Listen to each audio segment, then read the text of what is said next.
Now, if you've been seeing this flag more often over the coming weeks or the last few weeks, you're not the only one, with anti-war activists pushing back against the Russian invasion of Ukraine, arguing that Russia's traditional tricolour flag is tied to bloodshed. So can we expect it to become a permanent symbol? And for that, let's bring in Ekaterina Kotrikadze, who is a news director and anchor at TV Rain, joining me there from Georgia. Ekaterina, it's always lovely to see you. Good to see you too. Thank you. Firstly, what is your take on this? What does it actually represent for the people, and how widespread can we expect this to become? Well, there are a lot of Russians, I would say even millions. Maybe they don't go out for rallies or for loud protests, but we understand that there are a lot of people who are against this war. They are scared. They are depressed. They are, they're even maybe, and it's not okay for them that Russia is doing what it's doing in Ukraine and in other parts of the world. And they want something to show the world that Russia can be different. So this flag, the symbol white, blue, white, is without this red line because the red represents blood, the red represents aggression, the red represents Vladimir Putin for them. And they want something to have against the Z letter, which became a symbol of the war, of aggression, of violence, of killing innocent people in Ukraine. And, we need to understand that in Putin's Russia, the level of depression is very high. People understand that they cannot even say a word war because it's prohibited, and you get up to 15 years in prison for calling the situation, this catastrophe, a war. And that's why they're trying to look for something to give others an understanding, a feeling that they're not alone. That's the idea of this new flag. And I want to, Ekaterina, elaborate on this Z sign, which, of course, to many people here in Israel looks like a swastika. We're seeing it being put up on government buildings there in Russia, but it brings back really shocking memories. How are people there in Russia reacting to this? Again, you cannot say that they're all for this Z letter or all against this Z letter. Russia is divided. Russia is, separated. It's broken.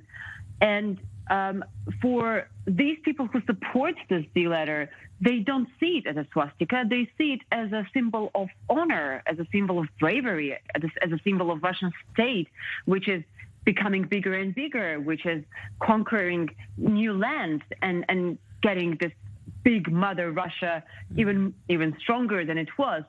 For others, this is just the same that you say. For me, this is too much alike swastika. It looks like a symbol of violence, a symbol of, Vladimir Putin's aggression against not only Ukraine, but also Georgia, Lithuania, Latvia, Estonia, Poland, other countries that are under a huge, huge threat and danger of Russian aggression. It's not only about Ukraine. As we understand, Vladimir Putin is preparing for something big. He's preparing for something even bigger than just Ukraine. So, it really looks like Adolf Hitler's symbolism.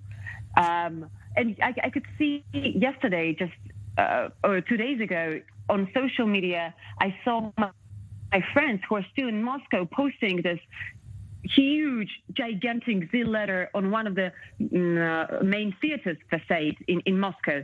It made me just astonished.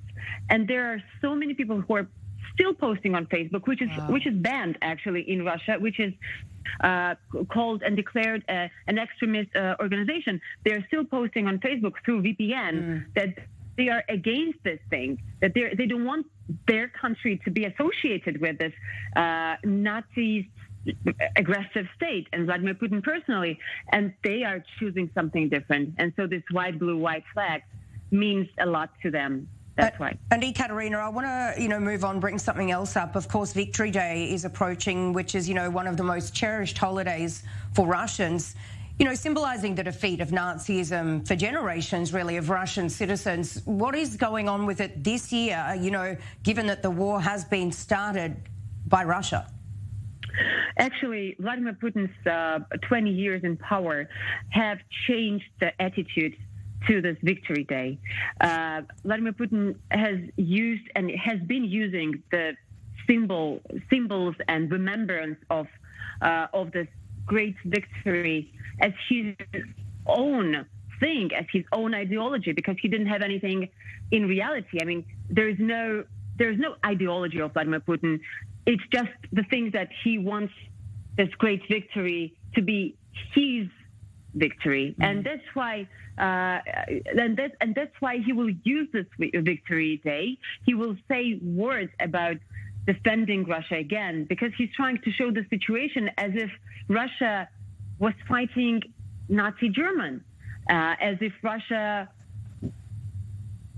was fighting an existential to Russian Federation, which is coming from NATO, from the United States of America. So I'm sure that there would be more and more lies on May 9th. There would be more and more words, that would make people confused in Russia, because this is not the same. I mean, these are absolutely different wars. Russia was defending itself. Soviet Union was defending itself years ago. Right now, Russia is an aggressor.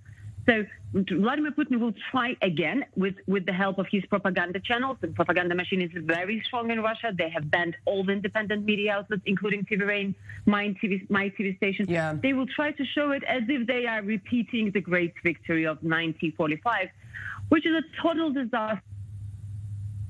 Yes. Be people who will believe this.